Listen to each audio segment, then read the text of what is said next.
Hey, what's up guys, Jack here with the Hobby Lair, and today we have a Costco Deluxe Commander kit. This is the second one we're opening on the channel. This one features my favorite deck of the bunch, and probably everyone's favorite deck, at least the most popular deck. It's Cavalry Charge. It's a Knights deck with Eminence. It's not every day you see a commander with Eminence, so it is very, very special because Wizards has stopped printing commanders with Eminence. So now this is one of the most accessible Eminence commanders. Again, I got this at Costco in stores for just $43.99. It was a super good deal. If you buy this online, it still costs $50, and you can't really find the Knights one online. So very lucky that I was able to find this. We have the 2 promos, the commander deck, and 3 booster packs. They're always the same promo planeswalkers, and they're always the same booster packs in every single one of these, but the commander deck changes. And we'll flip it to the back here. Check out the back real quick. This is everything that you get. The promos are exclusive to this box only. All right, let's check out the top here and the bottom. One of the best deals you can find today for Magic the Gathering cards. I'm gonna crack this open and we'll be right back.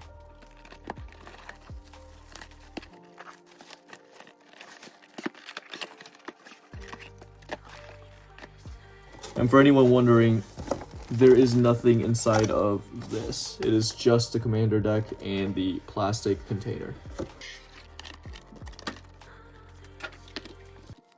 We'll save the 3 booster packs for the very end here, and then let's take a quick look at the 2 planeswalkers. Yeah, these used to be $5 to $6 cards, but with this new reprint in these Costco bundles, these have both dropped to under $1 each. Still really cool planeswalkers to have if you don't have them already, but they're definitely not worth the, $5 to $8 that the original printings are worth. Let's take a quick look at the Cavalry Charge commander deck here. We are in Esper colors. Your returning champions, Sidar Jabari of Zalfir, Master Tactician, Warrior. And these have the Playing Chase cards because this is from March of the Machines, and the dice as well, or the die since it's singular. Check out the bottom there and the top. All right, let's crack this thing open.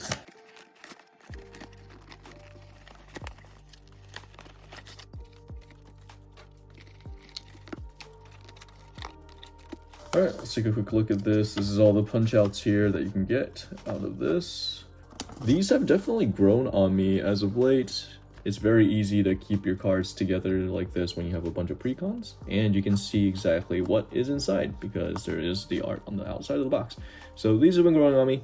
Definitely wouldn't want to use these to transport these everywhere, but to keep them at home and to keep all of your precons separate, very good little cardboard box. I think in the past we've only gotten blue ones, so this is our first gray one. The gray and the red works really, really well there. You have your standard wheel with no art on it.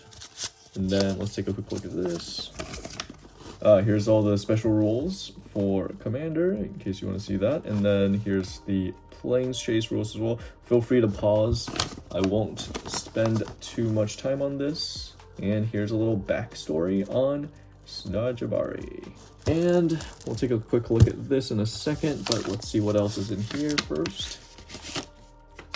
All right, you get the Collector Booster Sample Pack. Some more pack to open here. We'll put it on top of the rest of the packs and open them last. And let's take a quick look at the Plane Chase cards here. This is a Phenomenon card. When you encounter it, each player draws 4 cards. Wow, then planes walk away. So you put that in your deck, and it's a event, then a plane. So here's some of the planes.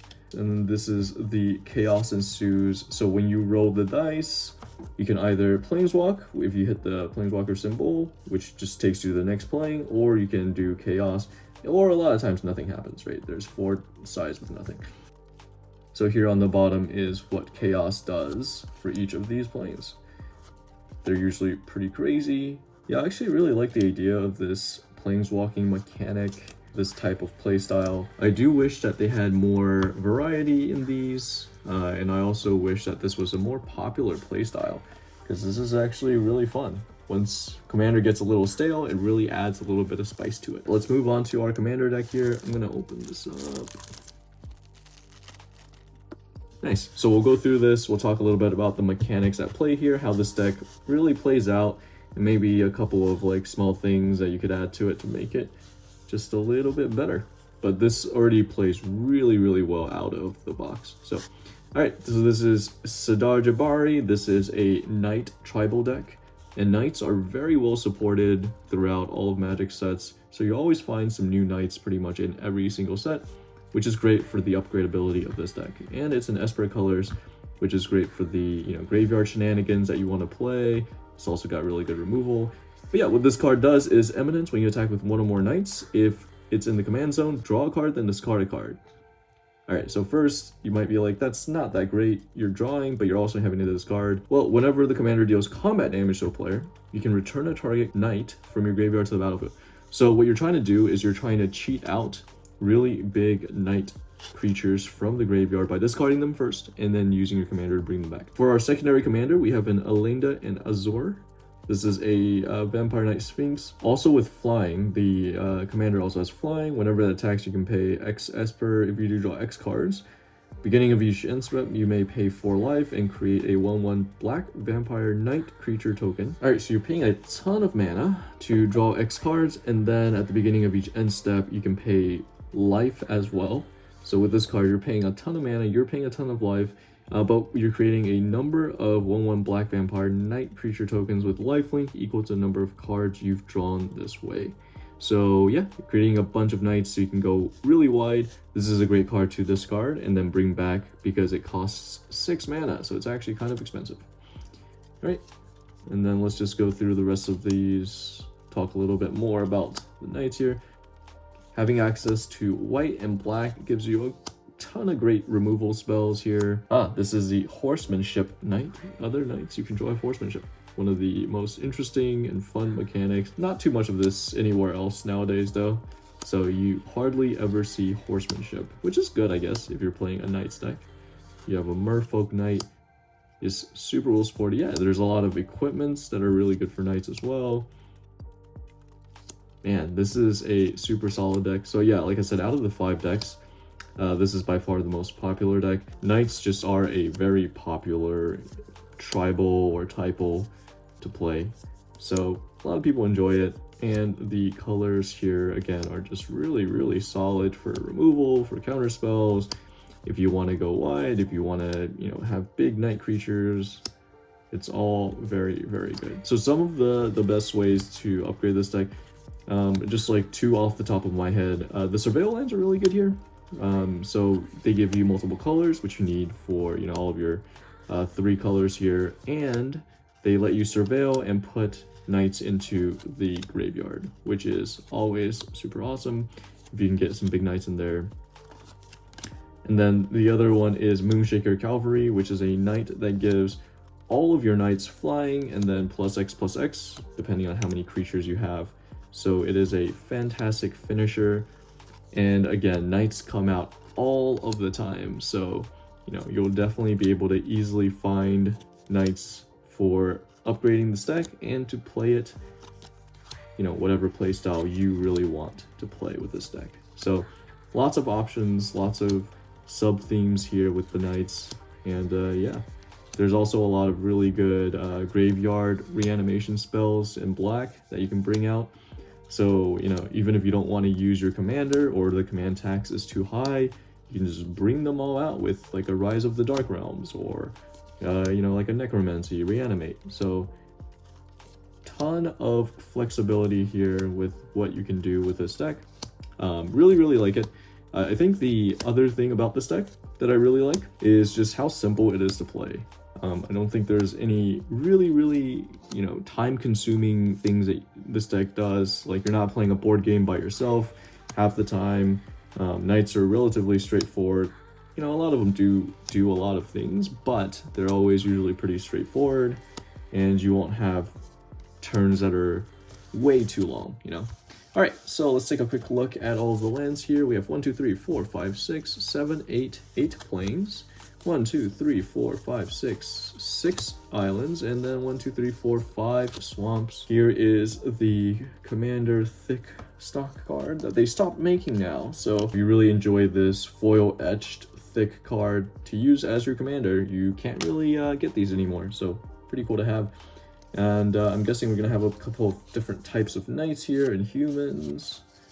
Let's see, we have knights, vampire knights, soldiers, nice, spirit, zombie knights, we have regular knights with vigilance, we have assassins, there's the humans, the shapeshifter, monarch is always good, and then a how to play magic on your turn. Let me put all of this to the side, and yeah, let's open some booster packs. Starting us off with some March of the Machines. This is a collector booster sample pack. Nice little frame there. Legendary Human God, as long as you have one or fewer cards in your hand, it has vigilance and haste. You can look at the top cards, exile a legendary creature, put the rest in a random order. You may play them without paying its mana cost. So another way to cheat out big spells. Yeah, I do like the treatments in the March of the Machines set quite a bit. None of it's very expensive, but they look very nice. On to Bloomburrow play booster here. Yeah, I was very easily able to find this deck and this commander kit inside of my Costco. They had 2 pallets of this stuff, and most of it was untouched.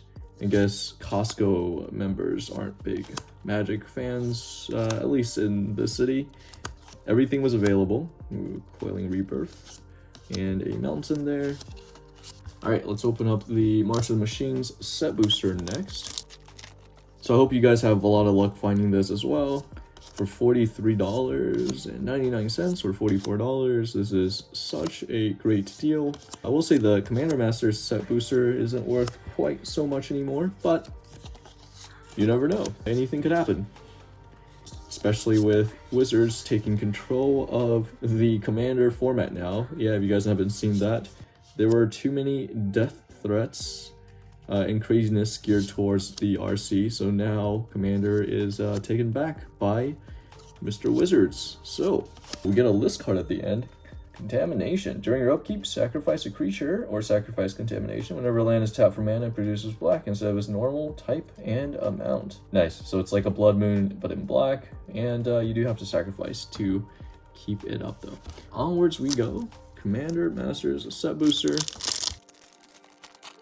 So here's to hoping that I don't pull a Jeweled Lotus, because a Jeweled Lotus is no longer allowed to be played. All right. Lifeblood Hydra, nice, nice. Giselle Goldmane, I do need this Cat Warrior. This is actually a pretty good card for my Ren and Siri deck.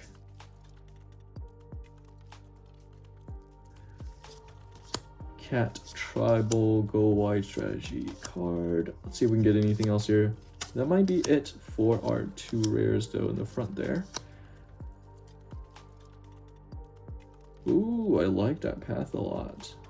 The 4-art border and a retro forest. There you have it. Nothing too crazy, but that is the box. The main thing that you're going for here though is this commander deck. This commander deck is worth more than the $44 by itself, so definitely worth the pickup if you can find it. But yeah, let me know if you guys have any luck finding this stuff. Hopefully it is still available at your Costco's or at least online, but you have to pay a little bit extra, you know, for the shipping, handling, and everything. Yeah, quite a few crazy weeks for Commander as a format, but I am very curious how it all ends up with the bans, with the unbans, with the Wizards taking control of the format. It doesn't really affect us Commander players at the kitchen table that much, but I am curious where it all goes. But at the end of the day, like, subscribe, and all that good stuff, and yeah, I'll see you guys in the next one. Peace.